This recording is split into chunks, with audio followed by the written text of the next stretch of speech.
Gemma, huge consolations and condolences from us here at Loose Women, and I know this is very raw for you. This was only in the summer. You lost your gorgeous boy. How are you and the family, Carl and Kieran, doing? We're doing OK, considering. I focus a lot on the foundation, so that's what gets me up in the morning, because I know that I'm helping other children. So, yeah, we have our good days and bad days. Were you with him when he passed, with the family? Yes, yeah. And is that any help that you can say your goodbyes and be with him? I'm very lucky because I did get a chance to say goodbye.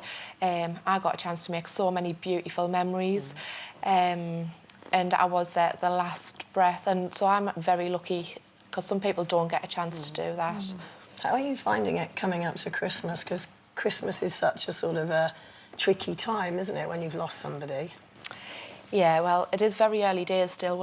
It's not been long, but Christmas has always been a massive part of our family. We absolutely love Christmas. We do all the presents, we do all of the family time. So Christmas is difficult, and as each day goes on, it does get harder to get up and look at me friends and see them putting the trees up and open the advent calendars with their children. It gets really tough. So what are you going to do this year for Christmas? Me, Carl and Kieran are going to go away on holiday and not do the traditional Christmas this year. They go somewhere hot? Yeah. And sit on a beach? Completely different. Yeah. Totally different experience. It's just so raw for us this year, and we need to just try and keep ourselves safe in terms of our emotions and try and keep positive. We've still got Kieran, you know, so we still have to do something, but we just kind of want to change it around a bit so it's not your norm, what we would normally do. And pulling together as a family now is the most important thing, isn't it?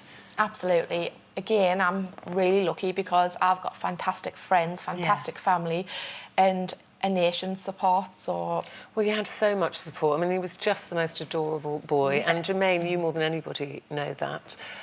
When did you first meet Bradley, and how did this relationship start? It was actually a game at Sunderland. I got told before the game that, you know, as a little kid coming in, you know, he's going to be a mascot, you're his favourite player. Just the normal stuff, really. And, I mean, it was from that first moment, really, just that instant connection. When Brad walked into the change rooms, it was sort of like, I couldn't believe it because his energy. I was just like, wow, you know, sort of like just running around the change rooms. Then, you know, he just ran over to me. Because a lot of the time, kids are quite shy and standoffish, and they don't really want to, you know, come forward and get the autographs and stuff like that. Overwhelmed meeting. Of course, yeah. But with Brad, it was completely different. You know, and why do you think that was? Because you just say that it's a very normal situation. Sometimes you've got 3 mascots, haven't you, running around? And what was it in particular about Bradley that you, now looking back, you feel was the connection?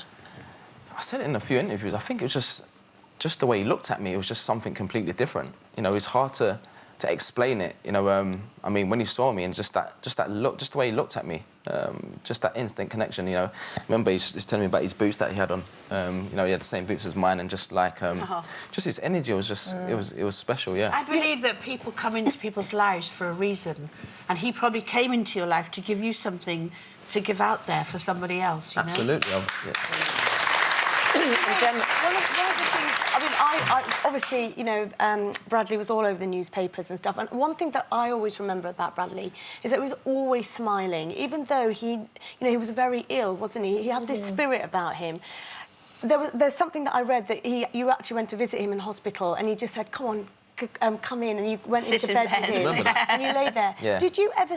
Was he always smiley? Was he always upbeat, or were there moments when he was really down? And how did you cope with that? Well, I remember you saying about that day. Yeah. When he was sick. Well, Bradley was obviously a very poorly child, and you know everybody's seen his smiley face and his personality because that was his personality. But he had a tough couple of years, and even when at the end of his life, he was, he was just laid there.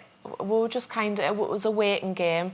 And Jermain came up to the house, didn't you? And you got up about 11 o'clock at night, it was quite late, you were coming up to see us. and Brad had not moved all day. He'd laid in the same spot, just giving cuddles, and then he heard Jermain's voice. I didn't tell him Jermain was coming. He just heard it just in case anything happened. He heard his voice and he just opened his eyes, and then he just shouted, didn't he? And he moved for you. He moved, He moved to give him a cuddle, and he It's stopped great hours. to hear this, because actually a lot of Premiership footballers get a very bad press for a lot of reasons. So to hear something as good as this being done is a really great thing. So I just want to... You obviously stayed in touch, you've remained friends. What's the bond like between you and the family now? Yeah, we talk on the phone or FaceTime. I'm really good friends with Rachel, Jermain's girlfriend, so it's nice. And because we've got that connection now, because of Bradley, that's always going to continue, and we're going to continue that friendship. And how much has it meant to you and the family to have Jermain's support? Because it would have been very easy, like Jane said, for him to sign a football shirt and do a picture and have left you alone. How important has it been for all of you to have this man's friendship?